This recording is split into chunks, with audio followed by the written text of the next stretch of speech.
আসেন, ইমান কারে কয়? ইমান শব্দের অর্থ হলো বিশ্বাস করা। বলেন কি করা? বিশ্বাস করা। আমাদের ইমান ইমান ইমান কি? ইমান শব্দের অর্থ হলো বিশ্বাস করা। আর ইমানের পারিভাষিক অর্থ কি?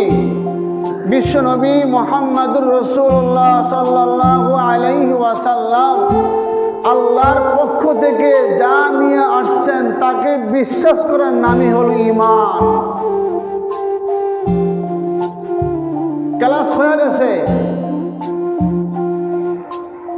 শিখছেন ইমান অর্থ কি? বলেন বিশ্বাস করা। বলেন কি?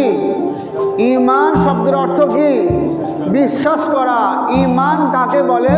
বলে আমাদের নবী মুহাম্মদুর রাসূলুল্লাহ সাল্লাল্লাহু আলাইহি ওয়াসাল্লাম আল্লাহর পক্ষ থেকে যা নিয়ে আসছেন তাকে বিশ্বাস করার নামই হলো ইমান।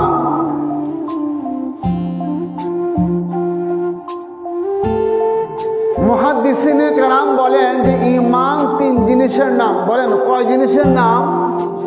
তিন জিনিসের নাম ইমান। এক, দিলের মধ্যে বিশ্বাস করা। দুই, জবানে স্বীকার করা। তিন, আমলে বাস্তবায়ন করা।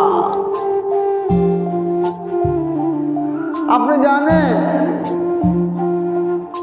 ওয়ারিসের সম্পদ ওয়ারিসকে বুঝিয়ে দেওয়া। আপনি জানেন 5 ওয়াক্ত নামাজ পড়াটা ফরজ, আল্লাহর হুকুম। আপনি বিশ্বাসও করেন এটা আল্লাহর হুকুম, আপনি মুখেও বলেন, কিন্তু আপনি আমলে বাস্তবায়ন করেন না। বলে এই ইমানের কোনো ভ্যালু নেই। আপনি মানেন যে 5 ওয়াক্ত নামাজ পড়াটা ফরজ, আল্লাহর হুকুম। আপনি মুখে বলেন ভাই নামাজ পড়েন, ভাই নামাজ পড়েন, ভাই নামাজ পড়েন, আপনি মুখে বলেন, কিন্তু আপনি নিজে নামাজ পড়েন না। বলে এই ইমান দিয়া, এই দাওয়াত দিয়ে কি ফায়দা? তাহলে ইমান দিল দিয়া, কলব দিয়া বিশ্বাস করা, জবানে স্বীকার করা, আমলে বাস্তবায়ন করা, এই তিন জিনিসের নামই হলো ইমান। ওলামায়ে কেরাম আরো বলেন যে 6টা জিনিস হলো ইমান।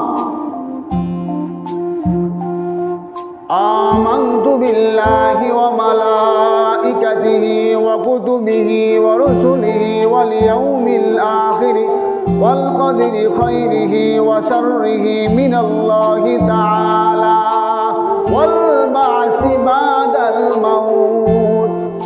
6টা। 3টা হলো কি?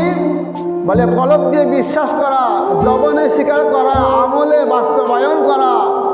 আর 6টা হলো মৌলিক। আমানতু বিল্লাহি ওয়া মালাইকাতিহি ওয়া কুতুবিহি ওয়া রুসুলিহি ওয়াল ইয়াউমিল আখির ওয়াল কদরি খাইরিহি ওয়া শাররিহি মিনাল্লাহি তাআলা ওয়াল বা'সি বাদাল মাউত। আল্লাহর প্রতি ঈমান আনা, রসুলের প্রতি ঈমান আনা, কিতাবের প্রতি ঈমান আনা, পরকালের প্রতি ঈমান আনা, তকদিরের প্রতি ঈমান আনা। আমি মরার পরে যে আবার যে জাগবো তার প্রতি ঈমান আনা। ওয়াল বা'সি বাদাল মাউত। সবাই ইনশাআল্লাহ দাওয়াত দিবেন তো ইনশাআল্লাহ? কি দাওয়াত দিবেন? খাওয়ানোর নাকি নামাজ পড়ানোর? কোন দাওয়াত দিবেন? নামাজ। ওই দাওয়াত দিলে ঈমান বাড়ে, আরেক দাওয়াত দিলে বুড়ি বাড়ে।